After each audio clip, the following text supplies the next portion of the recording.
I'm tethered to a survival system, and the only way to earn points and stay alive is to stay close to her. She looked so gentle, so easy to manipulate. When I delivered her food, she'd always order an extra meal for me.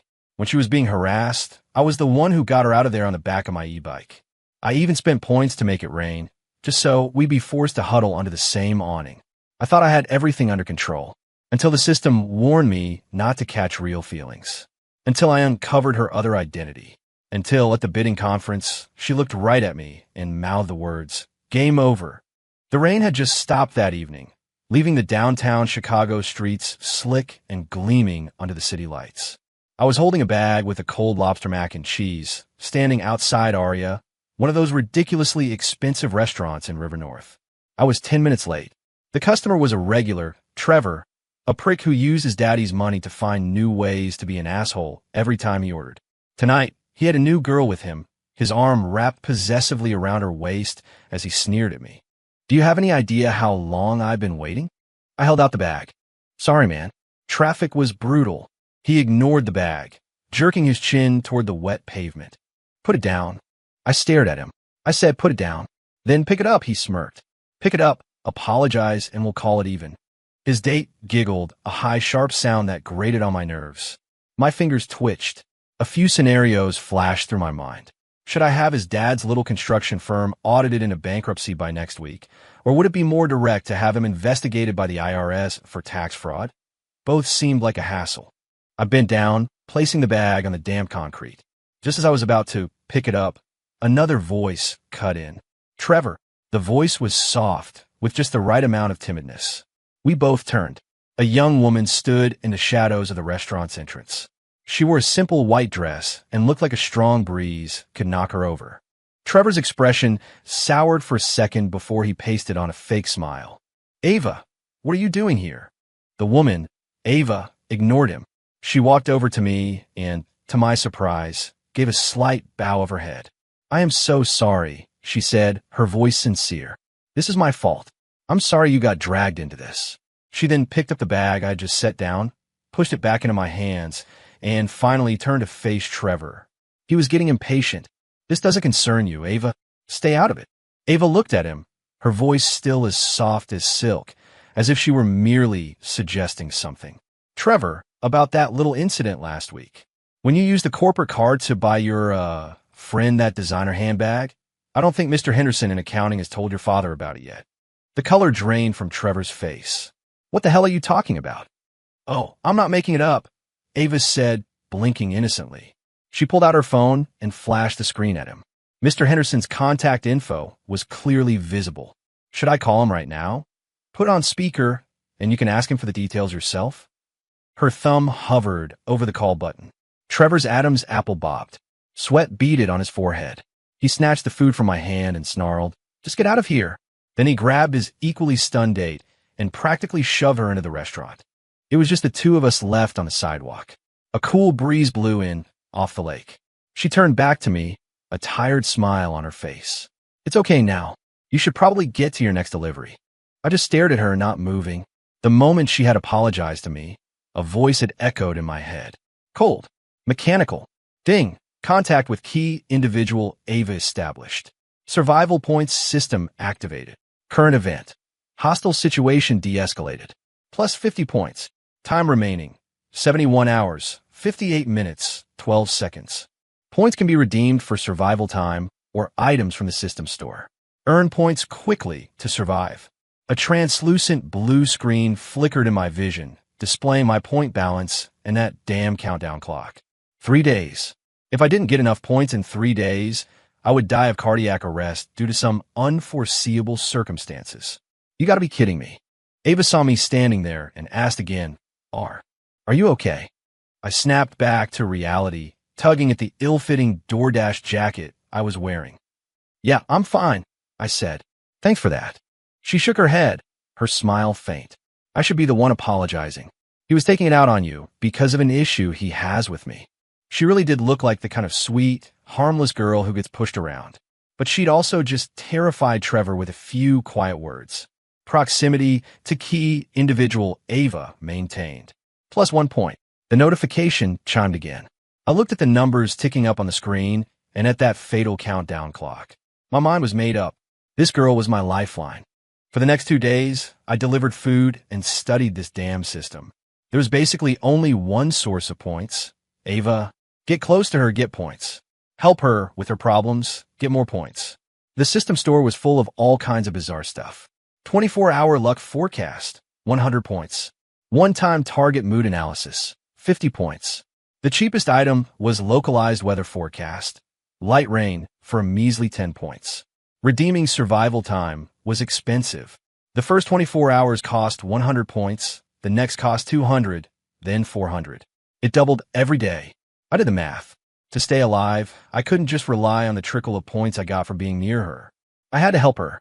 I pulled a few strings and got her basic information easily enough. Ava Miller, a junior designer at a small firm. Parents died when she was young. Lives with her aunt's family. Has a deadbeat cousin and an ex-boyfriend who cheated on her, Trevor. Her file was as clean as a freshly wiped slate. But something fell off. It was too clean, and the way she'd handled Trevor didn't sound like something a junior designer would know how to do. It didn't matter, though. What mattered was that she seemed to have a lot of problems, and problems meant points. I changed my delivery zone, focusing on the area around her office and apartment. Sure enough, on the third afternoon, I got an order from her company. 2 bubble teas and a kale and quinoa salad. I brought the order up. She was waiting in the small lounge area by the reception desk. She looked surprised when she saw me. "Oh, it's you." "Yeah," I said, handing her the bag. Small world. She took the drinks, then pushed one of the bubble teas and the salad back toward me. I ordered this for you," she said, looking down, a little embarrassed. "I still feel bad about the other night." I paused. Gift received from key individual. Plus 5 points. Was it that easy? I looked at the bubble tea and the painfully healthy-looking salad. "I can't accept this." "It's fine, really," she said, looking up at me, her eyes bright. I see you delivering around here all the time. You work so hard." Her voice got quieter. "You need to eat well, to keep your strength up." I saw the tips of her ears turn pink and almost scoffed. "So soft. Perfect." I took the tea, poked the straw through the lid, and took a sip. It was sickeningly sweet. "Thanks." "You're welcome." She smiled, her eyes crinkling at the corners. We made small talk for another minute. I learned her name was Ava, that she was a designer at this firm, and that she'd just gotten off probation. She thought my name was Caleb, a full-time delivery driver working desperately to pay off family debts. I just grunted in agreement, not correcting her. As I left, my points ticked up by another 2. Standing in the elevator, I looked at the system interface. Time remaining, 142 hours, 33 minutes, 08 seconds. I'd spent 100 points on another day of life yesterday, which bought me some breathing room. But it wasn't nearly enough. Ava. I repeated her name in my head. I had to get closer. My chance came sooner than I expected. That night, around 10, I was about to clock out when a system alert popped up. Warning. Key individual Ava is experiencing a familial conflict. Emotional distress levels are high. Resolving this event may yield 50 to 100 points. A small map appeared below the alert, pinpointing Ava's location, right outside her apartment building. I revved my e-bike and headed over. From a block away, I could see a small group of people arguing by the entrance. Ava was trapped between a man and a woman, and the woman's voice was loud and shrill. "Your cousin is getting married. He needs a down payment for a house. That's important. What does a single girl like you need all that money for? Why can't you just lend it to him?" The man next to her, who I assumed was the cousin, stood there looking bored, his eyes darting toward Ava's purse. Ava had her head down, her knuckles white as she gripped the strap of her bag. "Aunt Carol, I really don't have any money. I just got paid, and after rent, there's almost nothing left." "No money," her aunt shrieked. "You're wearing a new dress. You buy yourself fancy teas every day. You're just ungrateful. After we took you in and raised you." She lunged for Ava's purse. Ava stumbled back, but her cousin blocked her escape. "Come on, Ava, don't be like this. Mom's just trying to help. Once I get a house, you'll have family to back you up when you get married, right?"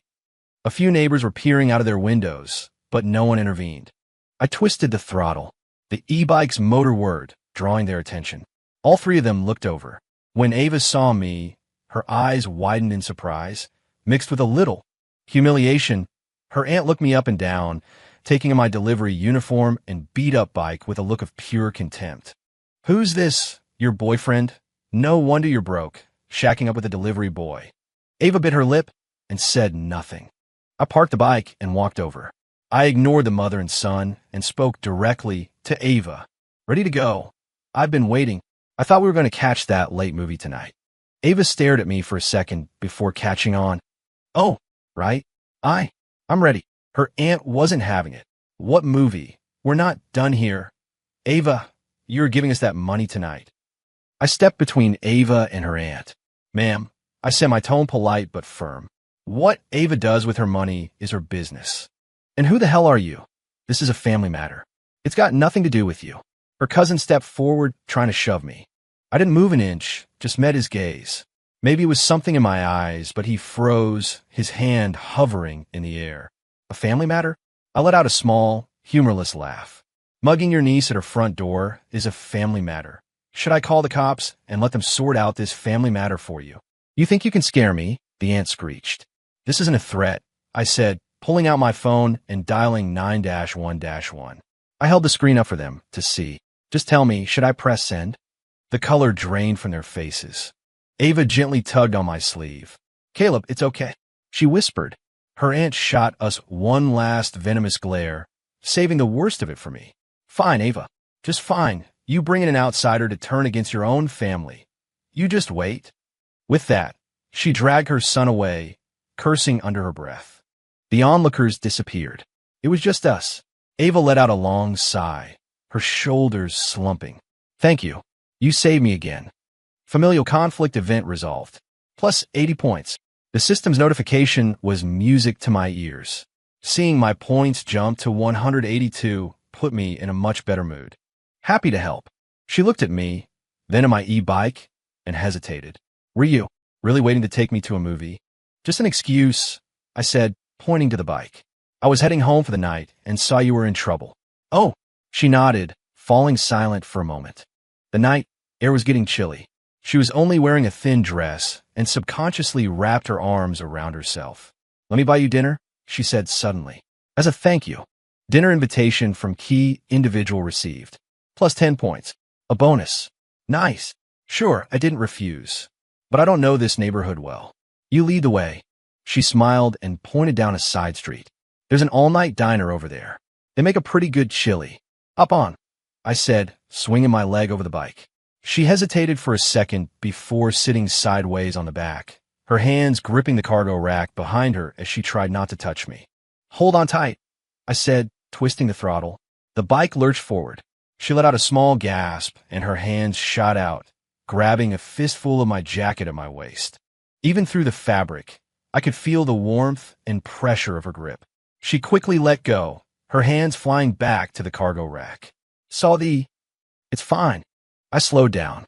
The night wind rushed past, carrying the faint, clean scent of her laundry detergent. The point notification didn't sound again, but for some reason, I found myself thinking, this wasn't so bad. The diner was small but clean. We ordered 2 bowls of chili and some cornbread.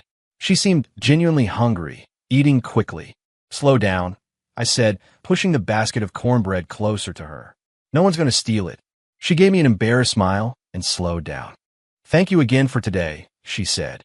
"My aunt and cousin, they're often like that." "Why don't you move?" I asked. "My lease isn't up yet, and the security deposit was huge," she explained, stirring her chili with a spoon. "And I haven't found another place I can afford yet." She paused, then looked up at me. "What about you, your family? Are they really in that much debt?" I stopped with my glass halfway to my lips. I'd almost forgotten my cover story. "Yeah," I said vaguely. "It's a lot. Is that why you work so hard?" There was pity in her eyes. "Riding around all day and night. Got to do what you got to do." "It'll get better," she said, her tone earnest. "As long as you keep working hard, things will turn around." I looked into her bright, sincere eyes, and the I was about to say got stuck in my throat. All I could do was nod. Shared meal with key individual. Relationship affinity increased. Plus 5 points. The system's alert chimed right on cue, scattering the strange feeling that had started to settle over me. Right? Points were all that mattered. After dinner, I walked her back to her building. Next time they bother you, you can call me, I said, giving her my number. I'm always working in this area, so I can get here fast. She saved my contact, then looked at me. Caleb, you're a really good person. I managed a tight smile. A good person? I just needed points to live. See you around. I got on my bike and rode away without looking back. But I could feel her eyes on me until I turned the corner. Over the next few days, I became Ava's unofficial knight. If she overslept, she'd call me, and I just happened to be nearby to give her a ride to work. If she worked late, I'd happen to be passing by to take her home. She started ordering food, using my number more often. And every time, she'd accidentally order an extra meal for me. My points started to climb steadily. Gift received from key individual. Plus 5 points. Key individual escorted home safely. Plus 10 points. Key individual is experiencing positive emotions. Plus 3 points. My survival time was secure for now, but I was getting tired of this slow, steady income. I needed to trigger an event. I spent 50 points on a one-time target mood analysis and used it on her. The result popped up. Current mood calm. Latent desire. A spontaneous walk in the rain. Hint. Target has a special fondness for rainy days. A walk in the rain. I raise an eyebrow. I spent another 10 points on the localized weather forecast. Light rain. The system predicted a light, half-hour shower near her office building the day after tomorrow, right around 4 p.m. Perfect. Right when she got off work. That day, I waited downstairs from her office half an hour early. The sky was already a heavy gray. At 4:05 p.m., she walked out of the building, bag slung over her shoulder. At that exact moment, the first drops of rain began to fall. She didn't have an umbrella and stood under the awning, looking up at the sky in frustration. I rode up on my bike, stopping right in front of her. Forgot your umbrella. Her face lit up when she saw me. Caleb, what are you doing here? Just dropped off an order, I said, handing her an umbrella that had been hanging from my handlebars. Here, what about you? I'm good, I said, tapping my helmet. Got this. Besides, it's not coming down too hard. Want a ride? She hesitated, taking the umbrella, but not opening it. Since it's not raining that hard, she said, maybe we could just walk? Latent desire of key individual triggered. Plus 20 points. Bingo. Sure, I said, locking my bike to a street sign. I'll walk with you for a bit. The rain was light, a fine mist that felt cool on my face. We walked side by side down the sidewalk. She held the umbrella, but most of it was angled over my side. Your shoulder's getting wet, I pointed out. It's okay, she smiled. I love the rain. Why? It's quiet, she said, her eyes on the wet pavement ahead. It feels like the whole world slows down. We fell silent after that, just walking together quietly. The only sound was the soft patter of raindrops on the umbrella. As we passed a 7-Eleven, she suddenly ducked inside, emerging a moment later with 2 cups of hot chocolate. Here, she said, handing one to me, to warm you up. The paper cup was warm in my hands, the heat spreading through my palms. I took a sip, still too sweet, but for some reason, it wasn't as bad as I remembered. By the time we reached her apartment, the rain had stopped. A faint rainbow was starting to form on the horizon. Look, she said, pointing at it with a huge smile. A reward for getting through the rain. The sun broke through the clouds, illuminating her face. Her eyelashes were dotted with tiny, glistening drops of water. She was sparkling. I just stared at her, momentarily speechless. Significant increase in relationship affinity with key individual. Plus 30 points. Warning. Host has developed non-instrumental feelings for target Ava. Point acquisition efficiency reduced by 50%. Host is advised to maintain emotional distance and fulfill a utilitarian role. The system's cold notification was like a bucket of ice water dumped over my head. I jerked back to reality. Non-instrumental feelings. What a joke. I just thought she was interesting. That's all. I should get going, I said, turning away to unlock my bike. Caleb, she called out. My birthday is next Saturday. I'm having a few friends over for dinner. Do you want to come? She looked at me, her eyes filled with hope and a hint of nervousness I might have missed before. Birthday party invitation from key individual received. Accepting will yield 50 points. 50 points. A good haul. I nodded. Yeah, sure. Text me the address. Her face broke into a radiant smile, like someone had just turned on a light inside her. Okay. Before heading to her party, I went back to my own apartment. A penthouse in the Loop with a view that covered half the city. I hadn't been back in a while. A thin layer of dust covered the coffee table. I took a shower, changed, and was about to leave when my eyes fell on a silver lighter on the entryway table. It had the distinct logo of the Pinnacle Club, the most exclusive private club in the city. You couldn't even get on the waiting list without a net worth of 9 figures. Some friends had dragged me there a few weeks ago, and I'd pocketed it without thinking. I frowned and tossed the lighter into the back of a drawer. No loose ends. I started for the door, then turned back. I dug through the bottom of my closet and pulled out a wrinkled, cheap-looking t-shirt and a pair of worn-out jeans. I changed into them. Looking in the mirror at the down-on-his-luck delivery driver staring back at me, I gave a wry smile. There we go. Time to go earn some points. Ava's apartment was in an older building, small but clean and cozy. There were 5 or 6 other people there, mostly her female co-workers. They all looked at me with curiosity. This is Caleb. Ava introduced me. My friend. She was wearing a pale yellow dress, her hair pinned up loosely. She had on a little makeup. She looked beautiful. Ooh, Ava, is this your famous delivery boy in shining armor? A girl with short hair teased. Ava's face flushed. Don't be ridiculous. Another guy, wearing glasses, sized me up with a critical eye. I recognized him. A guy from Ava's department who I knew had a thing for her. Liam.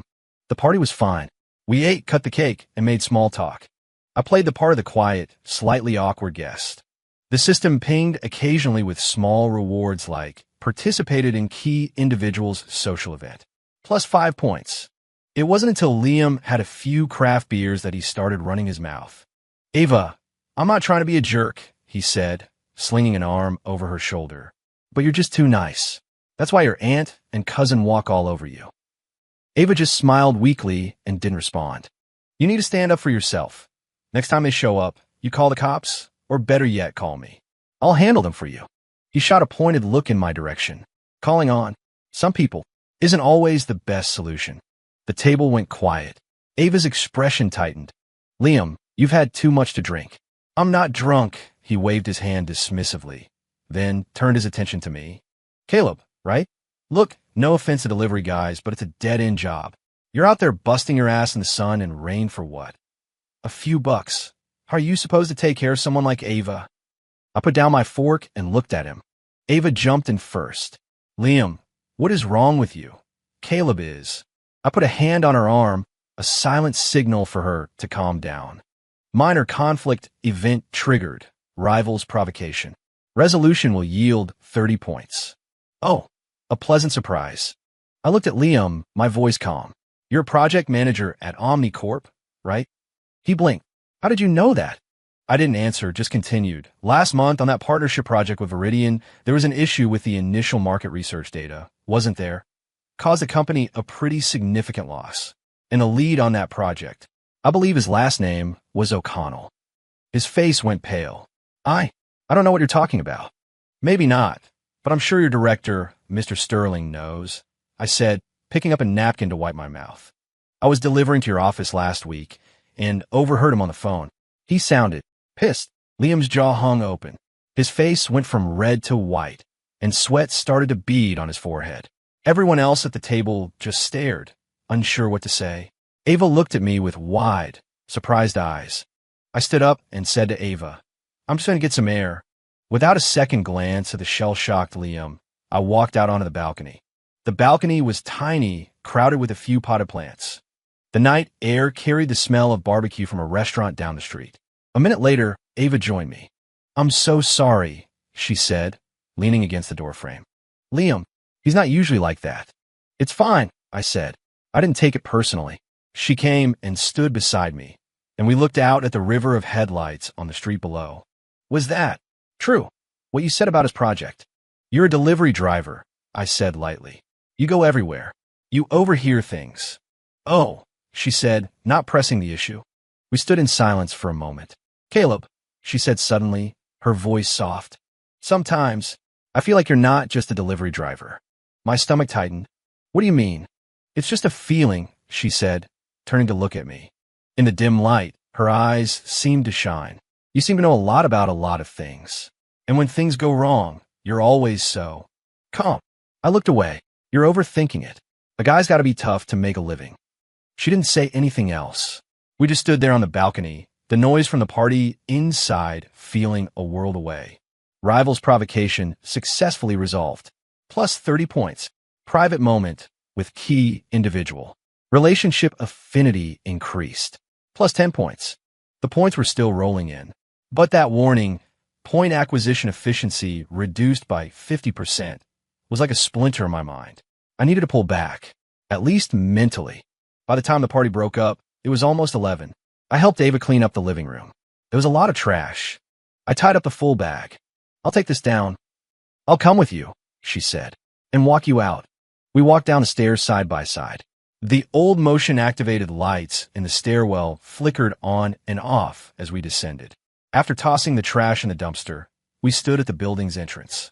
Thanks for coming today, she said, twisting the hem of her dress. The cake was good. I'll buy you another one sometime. Okay. A gust of wind blew past, and she shivered. You should go up, I said. It's getting cold. She nodded and turned to leave, then stopped. Caleb. Yeah. She took a deep breath, like she was steeling herself. If I told you that I'm starting to. She never finished her sentence. A harsh ringtone shattered the quiet night. It was my phone. The screen read, Assistant. I scowled and immediately declined the call. What were you saying? I asked, looking back at her.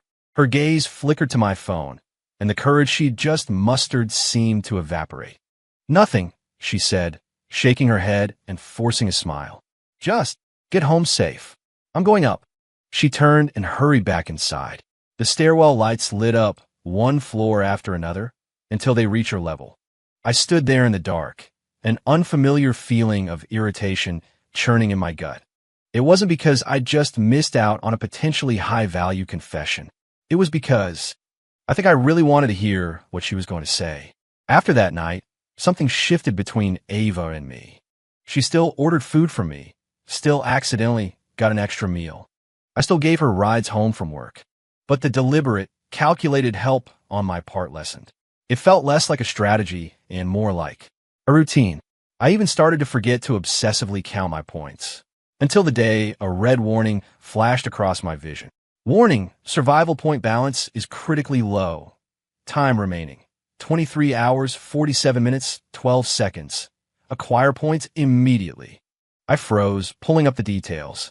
I realized my point income had dwindled to almost nothing. Aside from the trickle of proximity points, there had been no major gains. That 50% efficiency debuff was hitting harder than I thought. And I had actually forgotten to actively farm points. This was not good. I stared at the glaring red countdown. I had to do something. Right on cue, a text from Ava came through. Her cousin was at her office, demanding money again. She was hiding in the bathroom and didn't know what to do. It was followed by a crying emoji. I stared at the message for a few seconds. Then I replied, "Send me your location. Stay put." By the time I got to her office building, her cousin was leaning against the entrance, a cigarette dangling from his lips. Ava was standing just inside the glass doors, her face pale. I walked right up, grabbed Ava's wrist, and pulled her behind me. "What do you want now?" Her cousin flicked his cigarette onto the sidewalk and ground it out with his boot. Well, if it isn't the knight in shining armor. "I'm here to see my cousin. What's it to you?" "She doesn't have any money," I said flatly. "So leave. And who are you to tell me what to do?" "You really think you're a boyfriend?" he sneered. A delivery boy playing the hero? Get lost. A small crowd of onlookers was starting to form. Ava was trembling behind me. I squeezed her hand reassuringly. "I'm nobody," I said, staring at his greasy face. "But I know a few things about you." "You don't know shit. Last month at that club, Vivid, you told your mom you needed $5,000 to bribe some business contact for your dad. But you lost it all at the poker table in one night. You still owe the house $2,000, don't you?" The color drained from his face. How? How the hell do you know that?" "The guy who runs security there, Marco, we're old friends." I lied smoothly. "He was just telling me yesterday about some loser who owed him money. He was thinking about paying a visit to his family. He looked terrified but tried to play it cool." "You're bluffing." "Am I? Why don't you go ask Marco yourself?" I took a step closer, lowering my voice. "Or I could just give him a call right now." He stumbled back, his eyes darting between me and Ava. Fine, Ava, you just wait." He spat out the threat and then practically ran off, a pathetic sight. The crowd dispersed. Ava let out a shaky breath, her expression complicated. "Let me guess," she said. "You just happened to overhear that, too." "Yeah," I said, letting go of her hand. "Coincidence." She didn't press it. She just whispered, "Thank you." Familial conflict event resolved. Plus 70 points. Time remaining updated. 167 hours, 32 minutes, 09 seconds. The crisis was averted. I looked at my points in the countdown clock, but I didn't feel any relief. Just a heavy feeling in my gut, using her problems to extend my own life. It felt wrong. The ride back to her place was silent. As we neared her building, she spoke up. "Caleb, are you free tomorrow night?" "What's up?" I need to go somewhere, and I was wondering if you could come with me." Her voice was quiet. "I'm a little scared to go alone." "Where?" "The Pinnacle Club." My hands tightened on the handlebars, making the bike swerve slightly. "What are you going there for?" That was a place a junior designer, making her salary, couldn't even dream of getting into, let alone afford. "Trevor is having a party there," she explained. "He somehow got my number and called me. He said if I show up, he'll leave me alone for good. And he said he wanted to tell me something about my parents." Trevor, again, and now he was bringing her parents into it? I frowned. "And you believe him?" "I don't believe him," she shook her head. "But my parents, I've always felt there was more to their story. I have to hear what he has to say. A place like that isn't safe. That's why I want you to come with me," she said, her eyes pleading. "You could just wait outside. I'll go in, find out what he knows, and come right back out." I looked at her, my mind racing. I could get into the Pinnacle Club, no problem. But Caleb, the delivery driver, wouldn't make it past the front door. Key individual has requested assistance for a high-risk venue incursion. Accepting and completing this event may yield 150 points. 150 points. That would buy me several days of survival time. And Trevor, something about this felt very wrong. "Okay," I nodded. "I'll go with you." The next night, I parked my e-bike a block away from the Pinnacle Club. Ava was wearing a slightly more formal dress, but she still looked completely out of place in front of the opulent building. "I'll be right here," I said, pointing to a coffee shop across the street. "Call me the second you need anything." "Okay," she nodded, took a deep breath, and walked toward the gleaming revolving doors. I watched as the doorman stopped her. She explained something, and he let her in. I went into the coffee shop, ordered the cheapest black coffee they had, and sat by the window, my eyes glued to the club's entrance. The minutes ticked by. Half an hour. An hour. She hadn't come out. I called her phone. No answer. That knot of dread in my stomach tightened. A piece of shit like Trevor was capable of anything. I couldn't wait any longer. I stood up, walked out of the coffee shop, and headed for the alley behind the Pinnacle Club. There was a discreet service entrance there. I pulled out a different, rarely used phone and dialed a number. "It's me," I said into the phone. "I'm at the back entrance of the Pinnacle. I need to get inside in the next 2 minutes. No one sees me." 5 minutes later, I was dressed in a waiter's uniform, walking through the service corridors of the club. The familiar scent of money and perfume filled the air. I pulled the brim of my cap down and, moving from memory, headed for the private suite Trevor always booked. The thick carpet muffled my footsteps. I paused outside the door. I could hear faint music and voices from within. It was Trevor's voice, laced with smug satisfaction. "Ava, I can't believe you actually came. What? Your delivery boy couldn't get you in? What do you want to tell me?" Ava's voice was steady, but I could hear the tension in it. "What do I want?" "I want you to drop the innocent act." Trevor's tone turned nasty. "You weren't so high and mighty when we were together. Now you're with some lowlife delivery driver, and you think you're saint? Show some respect." "Respect? For you? Have you forgotten how your parents died?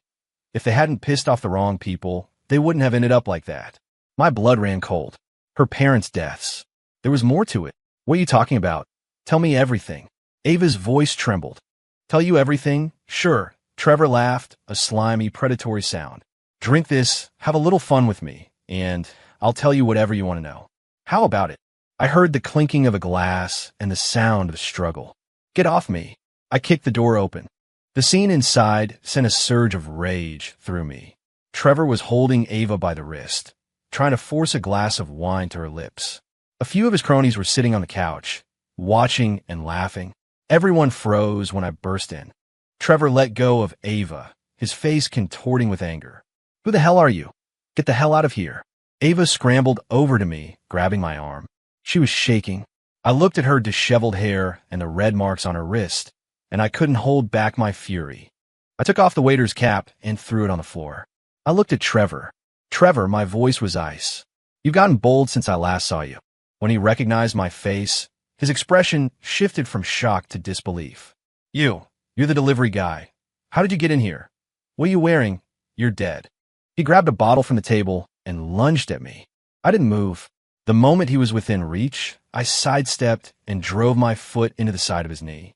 The movement was too fast for anyone to see clearly. He screamed and collapsed to the floor, the bottle landing with a dull thud on the plush carpet. The others in the room jumped to their feet, but no one dared to move. I looked down at Trevor, who was writhing in pain. "You were saying something about her parents. Who do they piss off?" Trevor glared up at me, his eyes filled with a mixture of hatred and fear. Do you know who I am? You touch me, and I'll have you." I cut him off. I bent down, picked up the bottle, and weighed it in my hand. Then I pointed the neck of the bottle at his face. "Oh." Trevor stared at the bottle, the alcohol finally wearing off. His voice trembled. "Someone you can't afford to cross." I pushed the bottle forward until it was almost touching his nose. "Last chance. Her parents. What happened?" I don't know the details. I just heard my dad talking about it once when he was drunk. He said Ava's dad crossed someone on a project, and they set him up. The accident. It wasn't an accident. Behind me, I heard Ava gasp. "Crossed who?" "I swear, I don't know. My dad never said. He just said the guy was a major player, and that our family should stay away from Ava. That's why I broke up with her." I stared into his eyes, trying to see if he was lying. He wasn't. At least, not about the major player part. I straightened up and tossed the bottle back onto the floor. "Get out, and if I ever see you near her again, I'll do more than just break your knee." Trevor scrambled to his feet, as if he'd been granted a pardon. He and his friends stumbled over each other in their haste to get out of the room. The suite was suddenly silent. It was just me and Ava, surrounded by the mess. She was still shaking slightly. I turned to her. "It's over." She looked up, her eyes red-rimmed but tearless. "Thank you," she whispered. "You saved me." Again. High-risk venue incursion event resolved. Plus 150 points. Time remaining, 317 hours, 15 minutes, 44 seconds. The points notification was clear, but I felt no sense of victory. Her parents' deaths weren't an accident. It was a hit, and it involved a major player. This was deeper than I'd thought. It also meant that the trouble surrounding her was likely to get bigger and more dangerous. "Let's go," I said. "We need to get out of here." She nodded. We walked out of the suite and down the lavish hallway. No one stopped us. Outside, the cool night air hit us, and she shivered. I took off the waiter's jacket and draped it over her shoulders. "How did you get in?" "And change clothes?" she asked, the shock finally wearing off. "I know a guy who works here. He helped me sneak in," I said vaguely, pointing down the street. "The bike's over there." When we got back to my e-bike, she looked at the battered vehicle, then at me, and suddenly started to laugh. "What? It's just so surreal," she said, shaking her head. "You, dressed as a waiter, rescuing me from that place, and now we're going to ride home on an e-bike." I smiled a little, but didn't say anything. I took her home. She handed the jacket back to me. "What we heard in there tonight. Try not to think about it too much," I said, looking at her. "I'll figure it out for you." She froze, looking up at me, her eyes filled with surprise and something else I couldn't quite read. "Why? Why? For the points, because I couldn't stand the thought of her being kept in the dark? Or was it something else?" Warning: host's emotional investment in target is exceeding system parameters. Maintain distance. "Damn this system. Consider it a thank you," I said, avoiding her gaze.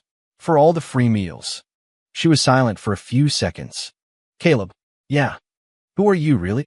The wind blew past us, cold and sharp. I looked into her eyes, which were impossibly clear under the streetlight. "Someone who's trying to stay alive." With that, I got on my bike and rode away. I knew she was still watching me, but some questions I just couldn't answer yet. 14. The next few days were quiet. Trevor was gone. Her aunt and cousin had vanished. My relationship with Ava seemed to return to normal, but something had changed. There was an unspoken understanding between us now, a strange kind of trust born from shared secrets. She stopped asking questions I couldn't answer, and I stopped trying to manufacture events to earn points. I still gave her rides. We still shared meals. My point accumulation slowed to a crawl, but that 50% efficiency debuff seemed to have disappeared. Was it because I'd admitted I was just trying to stay alive? Or something else? I didn't dwell on it. I had enough time banked for now. I started using my real resources to look into her parents' deaths. It had been years, and the trail was cold. Progress was slow. All I could find was that her father had been an engineer on a major city infrastructure project. There was an accident on site, and her parents, who had gone to inspect it, were both killed. On paper, it looked like a tragic accident, but what Trevor's dad had said, it was a splinter I couldn't get out of my mind. I told my team to keep digging. The days passed. Then, a new system notification popped up. It wasn't a warning. It was a new quest. Main quest triggered. The bidding war. Quest description. Accompany key individual Ava to the bid presentation for the East Side Development Project. Quest reward, dependent on outcome. Base reward of 200 points, with a potential for up to 1,000 points. The East Side Development Project, it was the biggest urban renewal project in the city's history, attracting every major player in real estate and finance. Ava's tiny design firm was involved in that. And the system wanted me to go with her? I frowned. This system was getting awfully specific. I texted her, "Your firm is bidding on the East Side project?" She replied almost instantly, "Yeah, my director is taking me along to get some experience. It's next Tuesday." "Why?" "Just curious." "Are you going to be there?" she asked. I looked at the quest notification. A base of 200 points. That was a lot of time. Yeah, I typed back, "I'll be there." "Awesome," she replied, followed by a smiley face emoji. I put down my phone and stared out the window. A bidding conference. Caleb, the delivery driver, wasn't getting into that. I needed a new plan. 15 on the day of the conference, I wore the closest thing I had to a suit, an old button-down and a pair of slacks. The fabric was cheap, but the fit wasn't terrible. I met Ava and her portly director at the entrance to the convention center. The director looked me up and down. "Ava, who is this?" Ava introduced me nervously. "Director, this is my friend, Caleb. He's also very interested in this project and wanted to observe." The director gave me a look that was a mixture of suspicion and disdain, but he handed me a visitor's pass. "Just stick with us, and don't say anything foolish." "Thank you, sir," I said, taking the pass. The hall was already filled with the city's elite, developers, financiers, and politicians, all dressed to the nines. We found seats near the back. Ava was clearly nervous, her hands fidgeting with a stack of papers. I patted her hand. "Relax." She nodded and took a deep breath. The conference began. One firm after another went up and presented their proposals. When it was her firm's turn, the director went on stage. His presentation was mediocre, uninspired. The audience was practically asleep. I noticed the key decision-makers in the front row, including the project lead, a stern-looking man named Zhao, were completely stone-faced. It was obvious her firm's proposal was dead on arrival. The director finished to a smattering of polite applause and returned to his seat, looking dejected. Ava looked down, disappointed. Just then, Director Zhao took the microphone. "Thank you all for your presentations. But I have a question. Has anyone here considered how this new development will connect with the cultural and historical fabric of the old city? Has anyone thought about how to prevent this project from severing the city's historical roots?" The room went silent. It was a deep, academic question, far beyond the scope of most of the profit-driven proposals. No one raised a hand. Ava's director muttered under his breath, "Who has time to think about that? This is about money." But Ava's head shot up, her eyes bright. She looked at me, a question in her eyes, a flicker of a desire to speak up. I met her gaze and gave her a slight nod. That was all the encouragement she needed. She took a deep breath and raised her hand. Every head in the room, including Director Zhao's, turned to the back corner to this young, unknown woman. "Yes, the young lady in the back. Please," Zhao said, motioning for an assistant to bring her a microphone. Ava took the mic and stood up. Her voice was shaky at first, but she quickly found her confidence. She spoke about urban texture, historical preservation, and the continuity of community memory. She talked about the human element that was so often ignored in these massive projects, and she even proposed several concrete, actionable ideas for bridging the gap between the old and the new. Some of her ideas were still raw, but her perspective was unique, her thinking was deep, and it was clear she had done her research. The room was silent, captivated by her words. I saw Director Zhao, who had been impassive all day, lean forward, a look of genuine interest on his face. He was even nodding slightly. She finished. After a moment of silence, a wave of sincere, if not thunderous, applause filled the room. Director Zhao even asked, "What firm are you with? And what is your name?" Ava stated her company and her name. Her director, sitting next to her, was beaming, his earlier disappointment replaced with pride. Ava sat down, her cheeks flushed with excitement. She looked at me, her eyes shining. How did I do?" "Amazing," I said, "better than I ever could have expected." Key individuals' outstanding performance at conference has indirectly improved host standing. Plus 100 points. The system notification chimed, but my attention wasn't on the points. It was on the front row, on the man sitting next to Director Zhao, who had remained expressionless throughout the entire event. My old friend, and the frontrunner for this project, the head of the Sterling Corporation, Marcus Sterling. He had just turned around, his gaze cutting through the crowd and landing directly on me. It was a look of curiosity mixed with a hint of coldness. He recognized me, even in my cheap clothes, sitting in the back of the room. He recognized me. I met his gaze without flinching. A faint, knowing smile played on his lips before he turned back around. The real show was just about to begin. During the intermission, Ava was pulled away by her director to network with some minor contractors. I stood up to go to the restroom. As I rounded a corner in the hallway, a voice stopped me. "Caleb." I stopped and turned. Marcus Sterling was standing there, a glass of champagne in his hand, a perfectly tailored suit on his back. "It really is you. I saw you in the back and thought my eyes were playing tricks on me." He looked me up and down, his eyes filled with undisguised mockery. "What's this new game you're playing?" "Undercover boss, getting in touch with the common man." I just looked at him. "Or," he said, taking a step closer and lowering his voice, "did that little girl catch your eye? An interesting choice, I must say." My expression hardened. "Watch your mouth, Marcus." "Oh, did I hit a nerve?" He chuckled. "Dressing up like this, slumming it in the back of the room. All for a woman. Is she worth it? Whether she is or not is none of your business." "You're right, it's not," he nodded. "But this East Side project is. Sterling Corp is going to win this, Caleb. And I hope, for the sake of our past. Acquaintance. You won't get in my way just to impress some girl." "Acquaintance?" I scoffed. "Is that what we have?" His face darkened. "Caleb, don't push it. You think you're still the man you were a year ago? You've been gone for a long time. The game has changed." "Has it?" I stared at him. "Have the rules changed so much that bottom feeders like you are now running the show?" "You, Marcus." I cut him off, my voice dangerously calm. "The project will be won by whoever deserves it. As for what I wear, where I sit, and who I like, you don't get a say in any of it." Without another glance at his furious face, I turned and walked toward the restroom.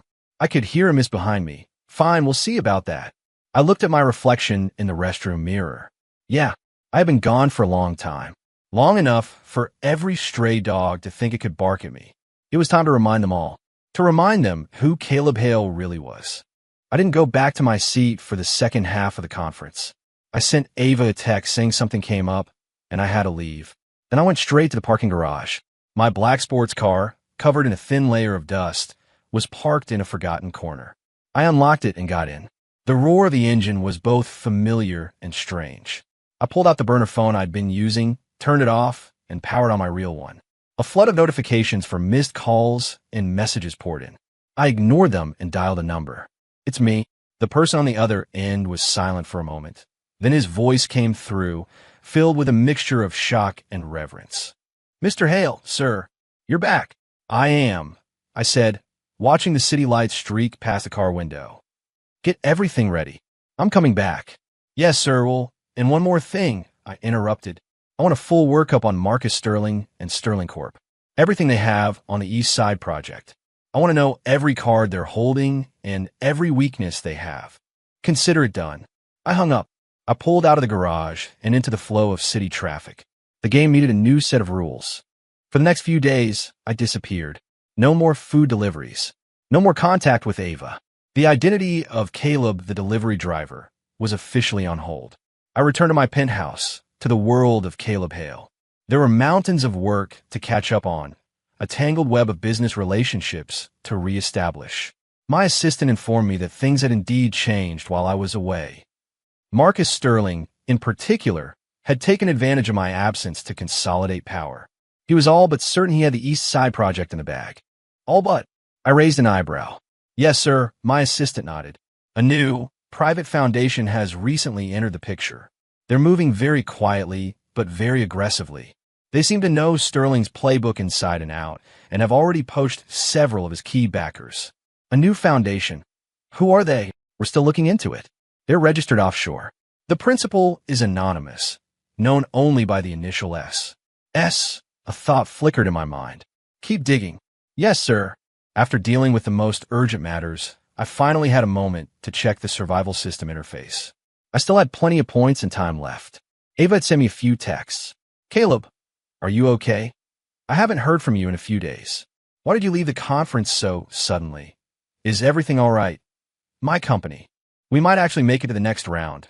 My director said it was all thanks to me, and he's given me a bonus. Can you please text me back when you see this? I'm worried. The last message was from yesterday. Caleb, are you gone for good? I stared at the last message, my thumb hovering over the screen. I typed back a single sentence. Busy with something? I'll be in touch when it's over. She replied almost instantly.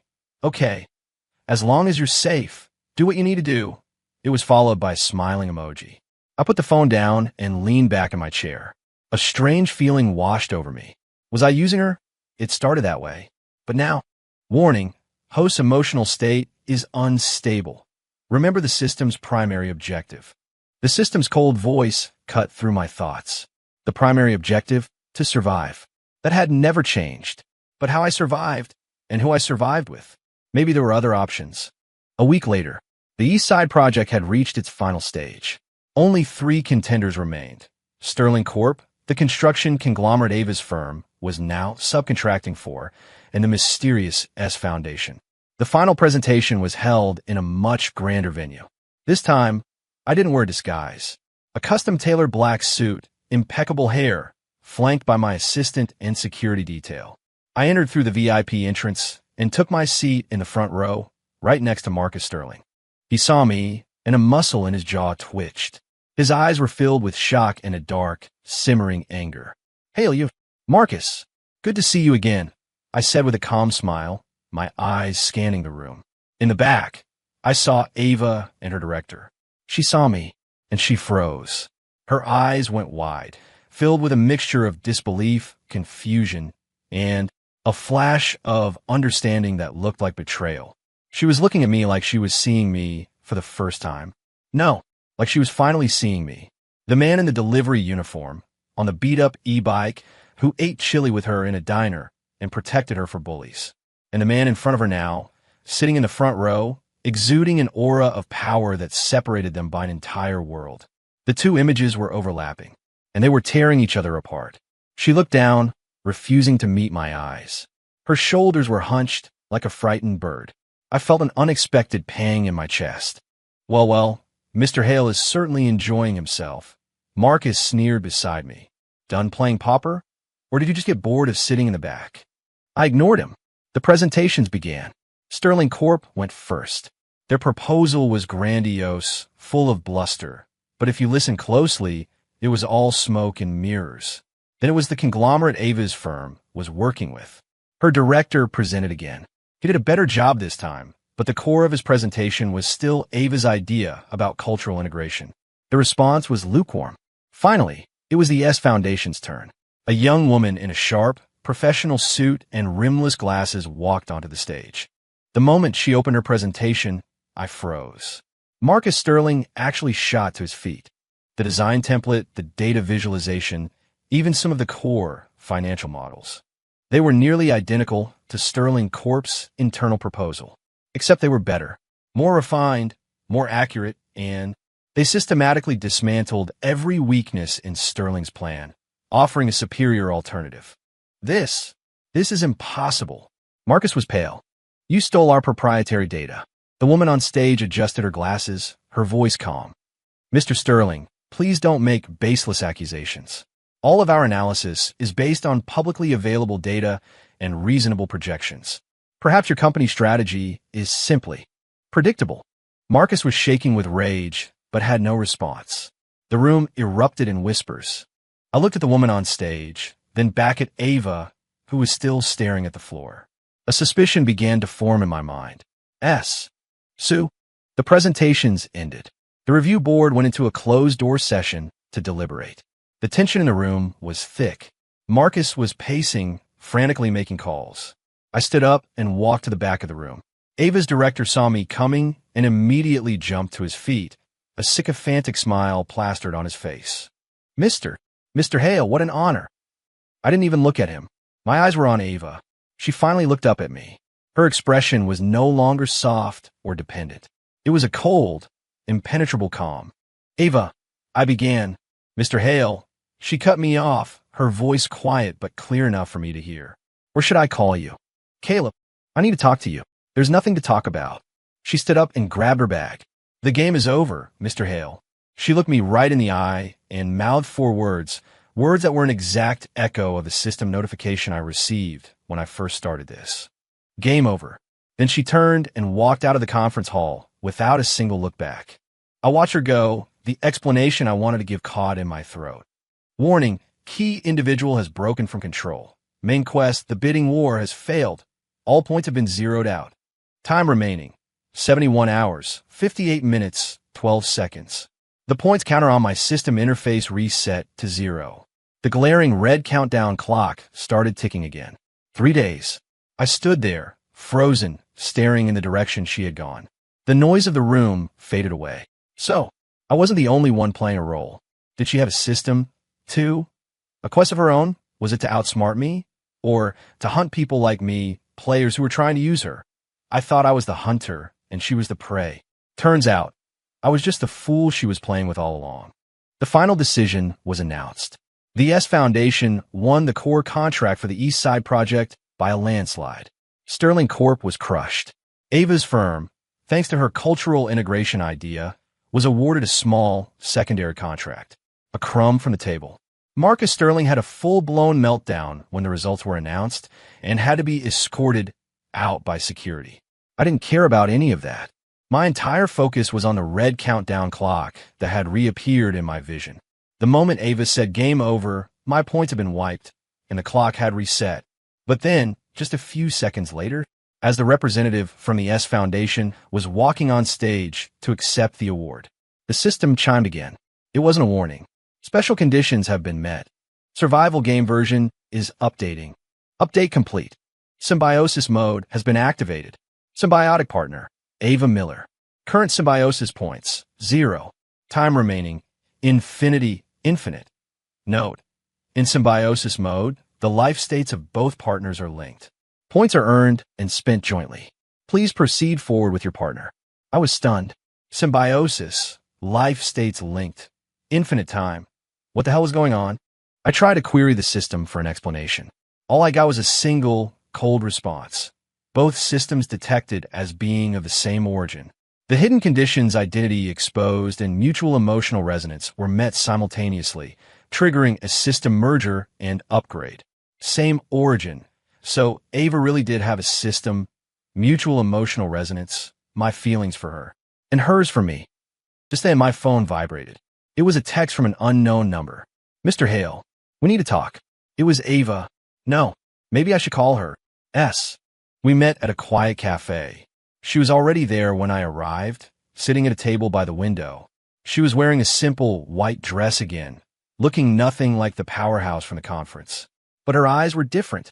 The timid softness was gone, replaced by a clear, calm confidence. I walked over and sat down across from her. Ms. Miller, I began, or should I call you S? She smiled and stirred her coffee. Either is fine. It's just a name, just like Caleb and the delivery driver were for you, right? Not exactly, I said, meeting her eyes. Caleb was me. The delivery driver was me. Just like Ava is you, and S is you. She paused her stirring for a moment. All right, she said, putting the spoon down. Ava is fine. I'm used to it. Your system, I asked, getting straight to the point. What is it? Similar to yours, but different, she said, not trying to hide anything. It's called the anti-trope survival system. Anti-trope, she nodded. My objective is to identify and neutralize people who approach me with ulterior motives. You know, the players, the guys who think they're the main character in some romance novel, or people like you, who need to get close to me to earn survival points. I was speechless. So she knew, from the very beginning. When did you figure out? Day one, she said, a playful glint in her eye. Your performance was good, I'll admit. You played the part of the down-on-his-luck hero well. But the way you looked at me, it wasn't the look of a man crushed by debt, and the way you always showed up to solve my problems. It was too timely, too perfect. It felt like you were farming points. I couldn't help but laugh bitterly. So many mistakes. Then why did you play along? Because that was my mission, she said, as if it were the most obvious thing in the world. Play along, let the players think they're winning, and then expose them at the most critical moment. The points are much higher that way. So the conference. Yep, that was one of my final quests, she smiled. Expose your true identity in a public setting and cause your mission to fail. My chest felt tight. And your parents? What Trevor said. Half-truth. Her expression darkened slightly. My parents did die because of that project, and it wasn't an accident. One of the reasons I got into this world was to find out the truth. Trevor was just an idiot who overheard something he shouldn't have. So going after Sterling Corp. His father was my dad's main rival on that project. He was involved. Her voice turned cold. It all made sense now. Her vulnerability, her problems. Most of it was an act. An act to earn her own anti-trope points. We were both actors, both using each other. One last question, I said, looking her in the eye.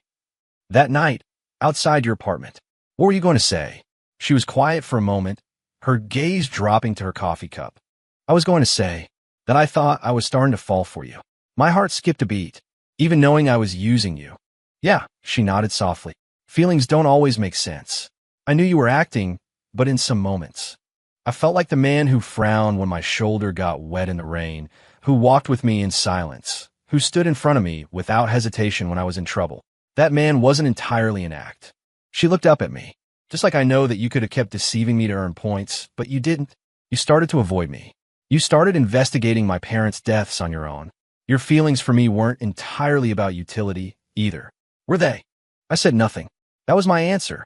The system's damn mutual emotional resonance notification. This must have been why. We had both found something real in a game of lies. So what now? I asked. The game is over. Your mission is complete. My system has changed. What are we? Symbiotic partners? It sounded ridiculous. She looked out the window, the sunlight catching the side of her face. My system changed too, she said softly. From anti-trope to symbiosis. She turned back to me, her eyes clear. Caleb, forget the systems, forget the identities, forget all the acting and the calculations. Would you be willing to start over with me? A normal girl who has a lot of problems and will probably cause you a lot more. I looked at her. This woman who had deceived me, and who I had deceived in turn. This strong, brilliant, stubborn, and impossibly charming woman. The knot that had been in my chest for months finally loosened. I picked up my now cold coffee and took a sip. It was bitter, but the aftertaste was almost sweet. No, I said. The light in her eyes dimmed. I put the cup down and looked at her, my expression serious. Starting over would be a waste of time. I think we're good right where we are. She stared at me for a second, and then she understood. A slow smile spread across her face, and her eyes curved into crescents. The sunlight streamed through the window, warming the space between us. In the corner of my vision, the system interface glowed softly. Symbiosis points, 0, time remaining, infinity, partner status, stable, note. Please join your partner in exploring the unknown future. The game was over, but our story, it seemed, was just beginning. End.